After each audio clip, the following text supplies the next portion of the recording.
মুক্তিযুদ্ধের আগে থেকেই পরিকল্পনা থাকলেও ভূ রাজনৈতিক কূটকৌশল আর সক্ষমতার সংকটে অর্ধশতকেরও বেশি সময় পেরিয়ে এখন চূড়ান্ত বাস্তবায়নের পথে দেশের স্বপ্নের প্রকল্প রূপপুর পারমাণবিক বিদ্যুৎ কেন্দ্র।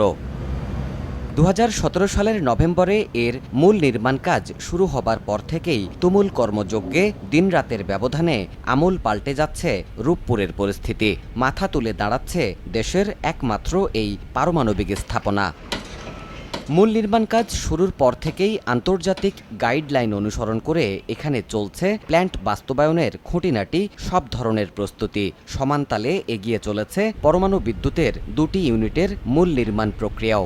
এরই মধ্যে প্রথম ইউনিটের রিয়্যাক্টর বসানোর জন্য নিউক্লিয়ার আইল্যান্ডে দৃশ্যমান হয়েছে 34 মিটারের সিলিন্ড্রিক্যাল কাঠামো। এগিয়ে চলেছে ক্যাভিটি ওয়াল ও ইনার কন্টেইনমেন্টের কাজ। পিছিয়ে নেই দ্বিতীয় ইউনিটও। আমার পিছনে যে পাওয়ার প্ল্যান্টটা দেখতে পাচ্ছেন, এটা রিঅ্যাক্টর বিল্ডিং 1 অর্থাৎ ইউনিট 1। এটা আমরা এখন সিলিন্ড্রিক্যাল পার্ট করছি। 38 পর্যন্ত যাওয়ার পরে সেখানে একটা পোলার ক্রেন বলবে। সো আমরা এইটার উপরে যে ডোমটা বলবে সেটা বসার জন্য আমরা আরেকটা জায়গা অলরেডি প্রস্তুত করে ফেলেছি, এবং সেই ডোম তৈরি করার জন্য যে স্ট্রাকচারটা লাগবে সেটা আমাদের মেকানিক্যাল ডিপার্টমেন্টে বিভিন্ন ওয়ার্কশপে সেটা তৈরি হচ্ছে।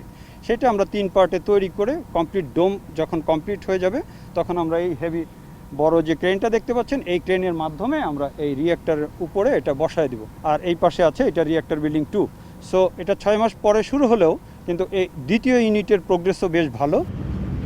প্রকল্প সংশ্লিষ্টরা বলছেন প্রথম ইউনিটের ভৌত অবকাঠামো অনেকটাই এগিয়েছে। জানা গেছে এবছরের শেষ নাগাদই প্রথম ইউনিটে বসানো হবে পরমাণু চুল্লির প্রাণ হিসেবে পরিচিত রিঅ্যাক্টর প্রেসার ভেসেল। এজন্য সব প্রস্তুতি শেষ করেছে দেশীয় ও রুশ প্রকৌশলীরা। করোনা সংকটে কাজে কিছুটা সমস্যা হয়েছিল ঠিকই, কিন্তু সব প্রতিবন্ধকতা পেছনে ফেলেই এগোচ্ছি আমরা। রাশিয়ার বড় অঙ্কের ঋণে নির্মিতব্য দেশের সর্ববৃহৎ এই প্রকল্পের কাজ করোনা পরিস্থিতিতেও চলমান রয়েছে পুরোদমে। 24 ঘন্টায় 8 থেকে 10 হাজার দেশি বিদেশি কর্মীর শ্রমে ঘামে এখানে গড়ে উঠছে দেশের গৌরব। প্রকল্প পরিচালক জানালেন, নির্ধারিত সূচি মাফিকই মহামারীর মধ্যেও প্রয়োজনীয় যন্ত্রাংশ এসেছে রূপপুরে। যত গুরুত্বপূর্ণ এলটিএমই ইকুইপমেন্ট বাংলাদেশে আসার কথা এই বছরের মধ্যে সবগুলি আসছে। This is one thing.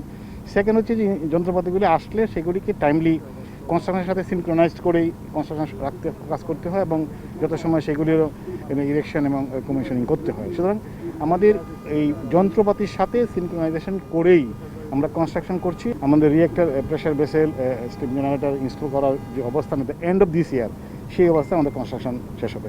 Already install, some R waiting for commissioning, some is coming. So বসা নাই। আমাদেরকে অনেক ধাপের লাইসেন্স নিতে হবে, এবং প্রত্যেকটা কাজ শেষ হওয়ার পরে তার সেফটি রিপোর্টগুলি বাংলাদেশ রাশিয়ান পার্টি অনুমোদন করতে হয়, দেন কাজটা শেষ হয়। তার মানে ফিজিক্যাল কাজ শেষ, সেফটি রিপোর্ট তৈরিতে সময় লাগে, এবং it is approve by the design institute, by the regulatory authority, by us. So it is also 5-6 months এর বিষয়। তার মানে ফিজিক্যাল ওয়ার্কসের সাথে ফাইন্যান্সিয়াল ওয়ার্কস এরকম 6 মান্থস একটা অ্যাহেড। সুতরাং আমরা ফাইন্যান্সের দিক থেকে আমরা অ্যারাউন্ড 30% আমাদের ইতিমধ্যে এক্সপেন্ডিচার হয়ে গিয়েছে প্রকল্পের। বাট যদি ফিজিক্যাল দেখেন, যেহেতু আমি একটু বললাম 6 month ahead, definitely physical progress is higher than the financial progress. এই হোল প্রজেক্টটা একটা মেশিন ডিজাইনের মতো, কখন কোনটা আসবে, কোন জায়গার জন্য কী রাখতে হবে সব করে কিন্তু আগাতে হয় আর কি। তো সেইটার কোনো ব্যত্যয় হয় না, আমি এইটুকু বলবো। এবং রাশিয়াতে যে ধরনের, আমি নিজেও কয়েকবার গেছি, ওরা কিন্তু মানে একদম সাংঘাতিকভাবে এটাকে প্রায়োরিটি দিয়েছে এই প্রজেক্টটাকে। আমরা যেভাবে টাইম ফ্রেমগুলো তৈরি করেছিলাম ঠিক সেইভাবে আগাচ্ছে। প্যান্ডামিক কোনোভাবে এফেক্ট করে নাই আমাদেরকে, কিন্তু আমরা সাবধানতা অবলম্বন করেছি, এইটুকু বলতে পারি। আমরা তার মানে এই না যে আমরা একদম ড্যাম কেয়ার হয়ে কাজ করছি। নির্মাণ কাজ শুরু হবার পর 68 মাসের মধ্যে শেষ করার কথা এই প্রকল্পটি। মন্ত্রণালয়ের দাবি, বড় কোনো নেতিবাচক পরিস্থিতি না এলে মাত্র 3 বছর পর এখান থেকে উৎপাদিত হবে পরমাণু বিদ্যুৎ। এরই মধ্যে বেশ কিছু নিরাপত্তা সরঞ্জাম এসেছে রাশিয়া থেকে। এই প্ল্যান্টকে নিরাপদ রাখার অন্যতম যান্ত্রিক অনুষঙ্গ হাইড্রো অ্যাকোমোডেটরও পৌঁছে গেছে।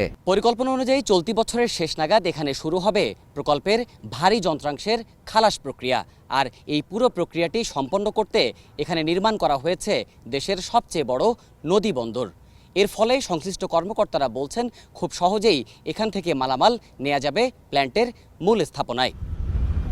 মূলত পরমাণু বিদ্যুৎ প্রকল্প নির্মাণের প্রতিটি ধাপেই কাজ চলে বহু সংখ্যক দেশীয় ও আন্তর্জাতিক প্রতিষ্ঠানের নীতিগত অনুমোদনের মাধ্যমে। সে অনুযায়ী রূপপুরের পাশাপাশি করোনার মধ্যেও রাশিয়ায় চলছে এই কেন্দ্রের মূল যন্ত্রাংশ নির্মাণের কাজ। রাশিয়ার সেন্ট পিটার্সবার্গ, মস্কো সহ ভলগাদন্সকেও চলছে ব্যাপক কর্মযজ্ঞ। সংশ্লিষ্টরা জানিয়েছেন, নির্মাতা সংস্থা রোসাটমের অঙ্গ প্রতিষ্ঠান অ্যাটম এনার্গো ম্যাশের কারখানায় এরই মধ্যে রিয়্যাক্টরের মূল যন্ত্রাংশ প্রস্তুতের কাজও এগিয়েছে অনেকাংশেই। তৈরি হয়েছে reactor pressure vessel, steam generator ও কুল্যান্ট পাম্প সহ অন্যান্য গুরুত্বপূর্ণ অংশ। বিশেষ প্রক্রিয়ায় এসব যন্ত্রের বিভিন্ন পরীক্ষা নিরীক্ষা তদারক করছেন সেখানে থাকা প্রকল্পের বাংলাদেশি প্রকৌশলীরা। ইউনিট 1-এর রিয়েক্টর প্রেসার ভেসেলের ইতিমধ্যে হাইড্রোলিক টেস্ট সাকসেসফুলি সম্পন্ন হয়েছে, which is the most critical test for the reactor pressure vessel. যখন শেষ হবে তখন বাংলাদেশ কিন্তু একটা অন্য উচ্চতায় উঠে যাবে, কারণ এই ধরনের টেকনোলজি নিয়ে ইলেকট্রিসিটি তৈরি করতে পারে বাঙালি। সবকিছু ঠিক থাকলে আসছে নভেম্বরেই নৌপথে রিয়্যাক্টর পৌঁছাবে রূপপুরে। আরও এক ধাপ স্বপ্নের কাছাকাছি পৌঁছে যাবে দেশ। ভারী যন্ত্রাংশ খালাসে তাই প্রকল্প এলাকায় প্রস্তুত নদীবন্দর। উচ্চ ক্ষমতা সম্পন্ন ক্রেন স্থাপন সহ সেখানে কাজ হয়েছে প্রায় 100%। মাদার ভেসেল থেকে যখন কোনো ইকুইপমেন্ট আসবে সেটা লাইটারে করে সরাসরি আমাদের এই পোর্টে আসবে। ইকুইপমেন্ট আনলোডিংয়ের যে বড় ক্রেন 308 টনের ক্রেনটা আমরা সেপ্টেম্বরের ভিতর এখানে ইনস্টল করে ফেলবো। It is the largest river jetty in Bangladesh, যার ডে লাইটে লাইনিং সিস্টেম থাকবে, all heavy equipment loading unloading facility থাকবে। It is already constructed, all equipment are in place and some equipment already install there. আর আমি বলছি যে technological যে বড় ইকুইপমেন্টগুলি আসতেছে, আমরা যেটাকে এলটিএম ইকুইপমেন্ট বলছি, এইগুলি এখন ওইখান থেকে আনলোড করা হচ্ছে।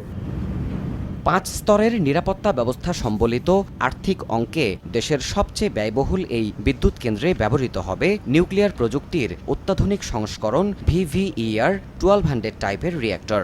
এর মাধ্যমে পরমাণু বিদ্যুৎ উৎপাদনে সক্ষম 30টি দেশের তালিকায় নাম লেখাবে বাংলাদেশ। করোনা মহামারীর প্রেক্ষাপটে বিশ্বের মতো বাংলাদেশেও অর্থনীতি সহ সামগ্রিক খাতেই কম বেশি ক্ষতির সম্মুখীন হতে হয়েছে। কিন্তু সংক্রমণ আতঙ্ক মাথায় নিয়েও এই প্রকল্পের কাজ একদিনও থেমে থাকেনি। সংশ্লিষ্টরা বলছেন 2023 সাল নাগাদ প্রথম ইউনিট এবং 24 সালে দ্বিতীয় ইউনিটের বিদ্যুৎ উৎপাদন হবে এখান থেকে। দেবাশিস রায়, সময় সংবাদ, রূপপুর পারমাণবিক বিদ্যুৎ প্রকল্প, ঈশ্বরদী, পাবনা।